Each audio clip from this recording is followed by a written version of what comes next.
We've been honoring the civil rights icon with a national holiday in the U.S. for 36 years. The legislation making it a federal holiday was passed in 1983, and the first nationwide observance happened 3 years after that. As it turns out, the city of Chicago had a big part in making it happen. Today marks the 36th annual national celebration of Dr. King's birthday. As CBS 2's Suzanne Lemonnier reports, some Chicagoans are responsible for helping make the holiday happen. He's one of the unsung heroes behind both the local and national MLK holiday commemorations. Local pastor who actually wrote the proposals that later became the celebrations we see today. National observance for Dr. Martin Luther King Jr. Day is now ingrained into American culture, but that wasn't always the case. The push to commemorate Dr. King's birthday as a national holiday was met with resistance, but advocates in support of the day prevailed. WGN's Jewel Hillary explains.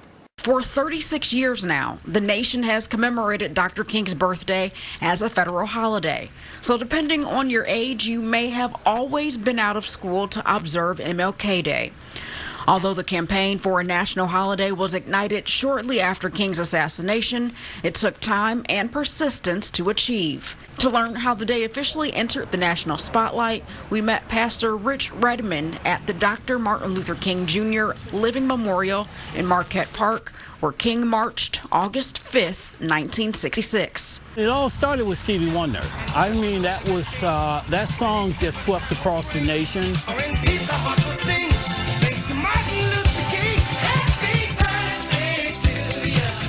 Redmond is referring to Stevie Wonder's 1980 hit dedicated to nationalizing King's birthday. At the time, Redmond served as public relations director for Chicago's Southside NAACP branch. During an interview with Stevie Wonder, Redmond asked the music icon how he could get on board to strategically help nationalize King's birthday. After we went off air, gave me the contact person to the person he hired, another publicist out of Washington, D.C. by the name of Ophil Dukes. From there, Redmond quickly started organizing momentum in Chicago as a National Co-Strategist working to make Dr. King's birthday a national holiday. While garnering support in the city, the Congressional Black Caucus continued to pursue the legislation in D.C. To learn more, Redmond connected with the late Harold Washington, who served as a state lawmaker and congressman before he was elected mayor of Chicago. In 1968, Harold Washington actually sponsored a bill in the Illinois Assembly. He was state rep at the time. And in that sponsorship, he was able to make Illinois the first state in the union to have a holiday. In an effort to dig deeper and figure out how to consolidate what other states were already doing to celebrate King, Redmond says he reached out to the Dr. King Foundation in Atlanta for guidance, and he received a call back from Coretta Scott King. And she says to me, I understand you want information about the national effort to bring about my late husband's birthday as a holiday. Yes, ma'am. I said, yeah, sure, whatever you could get me. From there, Mrs. King met with Redmond on a trip to Chicago in November of 1980. She says, this holiday got to represent more than just a celebration. It's got to be a commemoration. It's got to bring up the things to help teach our children. So she gave me 3 things to write into the national strategy. Education was first. Mrs. King specifically wanted African American children to learn about their history and the sacrifices their predecessors endured and died for to achieve the privileges we have today. Secondly, Mrs. King's vision included commemorating the many people who worked tirelessly in the fight for civil rights. And last but not least, she hoped people would simply take time to help one another. My most important role was to talk with Mrs. King, get her information, make sure the people across this country know that this woman who know her husband more than anyone who marched with him, talked with him, sat with him, that she had her own idea.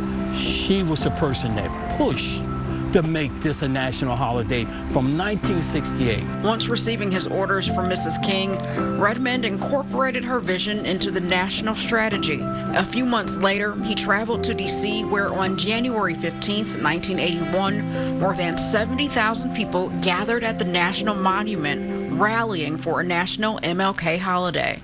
Pushback paralleled the impetus for change. National holidays is normally reserved for presidents. And that was the battle and the argument that was going on from the Southern caucus. It was a question as to why him. This man changed the conscience of this country.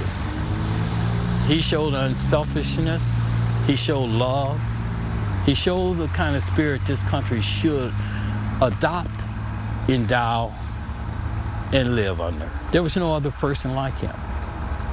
That's why Dr. King. Eventually, the hard work and persistence paid off. In November 1983, was Ronald Reagan signed the national bill, making it a national holiday.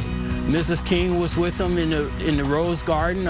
It was just a fantastic move. We achieved what we started out to be. While Martin Luther King Jr. Day prompts many to reflect on Dr. King's life and legacy, Reverend Jackson says all these years later, he thinks about King daily. I think about him every day. Every time I make a speech, I think about him. I internalize him, and I think about him every day in some way or another. In addition to advocating for a national holiday commemorating Dr. King's life, Pastor Redmond also created and spearheaded the City of Chicago's Mayor's Office Dr. King Interfaith Breakfast. That program started in 1986. Back to you. Just like Jules said, that was a hard holiday to get on the books, that was for sure. So it's a long fight.